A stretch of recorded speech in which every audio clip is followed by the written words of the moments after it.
ಎಲೆ ಯಾಕೆ ಹಿಡ್ಕೋತಿ ಕೈಯಾಗ ಮತ್ತೆ ವ್ಯಾಪಾರಕ್ಕೆ ಲೇಟ್ ಆಗ್ತದ ನಾ ಅಂತೀನಿ ನಿಂದ್ರೆ ಅವನು ಅಯ್ಯೋ ಅಪ್ಪು ನೀನ್ ಹೇಳ್ತೀನಿ ನೋಡು ಎಲ್ಲಿ ಅವನೇ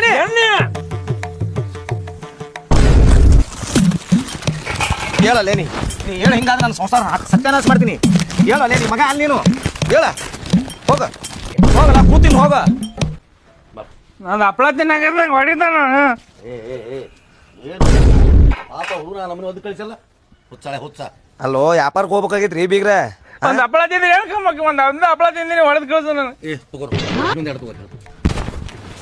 ಬಿಡ್ತೀನಿ ಏಯ್ ಈ ಅದ್ರ ರೊಕ್ಕ ನಾ ಕೊಡ್ತಾವ ರೊಕ್ಕ ಅಲ್ಲ ನಾ ಬಾನಿಗೆ ಮಾಡ್ಬೇಕಲ್ಲಿ ಹೋಗಿ ರಾತ್ರಿ ಬಾನಿಗೆ ಆದ್ಮೇಲೆ ತಿನ್ನಕ್ ಕೊಡ್ತೀನಿ ಅಲ್ತ ತಿನ್ನಕ್ ಕೊಡೋದು ಯಾರಿಗೆ ತಿನ್ನಂಗಂತ ತಿಲ್ಲಿ ಬಿಡು ನನಗೆ ವ್ಯಾಪಾರ ಗಿರೇಕಿನೇ ದೇವ್ರು ಮಿಕ್ಕಿದಪ್ಪ ಇವ ನಾ ಬರ ಹೋಲ್ ಬ್ಯಾಡ ಬಾ ನಮ್ಗೆ ಹಪ್ಪಳ ಬೇಡ ಬಾ ಬ್ಯಾಡ ಬಾ ಮಾಡಿ ಮಾಡು ನಮ್ಗೆ ಹಪ್ಪಳ ಬೇಡ ಬೇಡ ನಮ್ಗೆ ಬೇಡ ಏಲೇ ಸರಿ ಒಲೆ ಅದು ಯಾರು ತಿಂತಾರೆ ಕೊಡ್ತೀನಿ ಬಾ ನಾನು ಹಪ್ಪಳ ಬೇಡ ನಮ್ಗೆ ಹಪ್ಪಳ ಬೇಡ ಬಾ ನೀ ಹಪ್ಪಳ ಬೇಡ ಬಾ ನಮ್ಗೆ 40 ರೂಪಾಯಿ ಅಯ್ಯಪ್ಪೋ ಮಗನಿವ ಮಕ್ಕಳಪ್ಪ ಬರ್ಲಿ ಮಗ ಹೆಂಗ ಬರ್ತಾನ ನೋಡ್ತೀನಿ ನಾ ಕೇರಳ ಭಗವತಿ ಜ್ಯೋತಿಷ್ಯ ಕೇಂದ್ರ ಏನೇ ಸಮಸ್ಯೆ ಇದ್ದರೂ 3 ಗಂಟೆಯಲ್ಲಿ ಶಾಶ್ವತ ಪರಿಹಾರ. ನನ್ನ ಹೆಸರು ಸೌಜನ್ಯ. ನಾನು ತುಂಬಾ ಕಷ್ಟಪಟ್ಟು ಓದಿ ಮತ್ತೆ ಒಂದೊಳ್ಳೆ ಕೆಲಸಕ್ಕೂ ಸೇರ್ಕೊಂಡೆ. ನಾನು ಇಷ್ಟಪಟ್ಟೆ ಅನ್ನೋ ಒಂದೇ ಕಾರಣಕ್ಕೆ ನಮ್ಮ ಅಪ್ಪ ಅಮ್ಮ ನಮ್ಮ ಮಾವನ ಮಗನ ಜೊತೆ ನನ್ನ ಮದುವೆ ಕೂಡ ಮಾಡಿದ್ರು. ಜೀವನ ಏನೋ ಚೆನ್ನಾಗಿತ್ತು, ನಾವಿಬ್ರು ಚೆನ್ನಾಗೇ ಇದ್ವಿ. ಏನಂತ ಗೊತ್ತಿಲ್ಲ, ಇತ್ತೀಚೆಗೆ ನಮ್ಮ ಮಾವ ನನ್ನ ಜೊತೆ ಮಾತಾಡೋದೇ ಬಿಟ್ಬಿಟ್ರು. ಎಷ್ಟು ಸರಿ ಮಾತಾಡ್ಸಿದ್ರು ಅವ್ನು ಮಾತಾಡ್ತಾ ಇರ್ಲಿಲ್ಲ. ಕೊನೆಗೆ ಹೋಗ್ಲಿ ಬಿಡೋ ಅಂತ ನಾನೇ ಮಾತಾಡಿಸ್ಕೊಂಡಿದ್ದೆ. ಕೊನೆಗೊಂದಿನ ಮನೆಗೆ ಬರೋದ್ ಬಿಟ್ಬಿಟ್ಟ. ಎಲ್ಲೋ ಹೋದ ಅಂತ ಗೊತ್ತಿಲ್ದೇನೆ ನಾನು ಅವ್ರ ಮನೆಗೆಲ್ಲ ಹೋಗಿ ಹುಡ್ಕೊಂಡು ಹೋದೆ.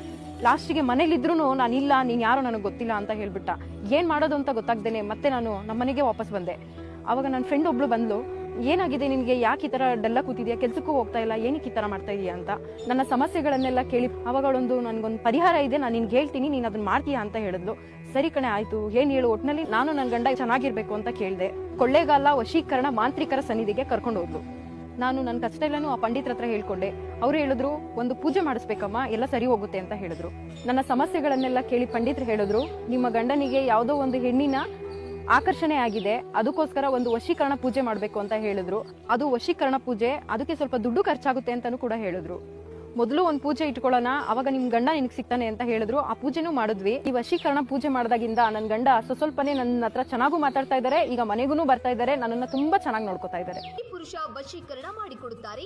ನಿಮ್ಮ ಸಮಸ್ಯೆ ಏನೇ ಇರಲಿ, ಎಷ್ಟೇ ಇದ್ದರೂ ಪರಿಹಾರ 3 ಗಂಟೆಯಲ್ಲಿ ಮಾಡುತ್ತಾರೆ. ಇವರ ಬಳಿ ಎಷ್ಟು ಜನ ಸಮಸ್ಯೆ ಇದ್ದವರು ಪರಿಹಾರ ಮಾಡಿಕೊಂಡಿದ್ದಾರೆ. ಹೆಚ್ಚಿನ ಮಾಹಿತಿಗಾಗಿ ಸಂಪರ್ಕಿಸಿ 9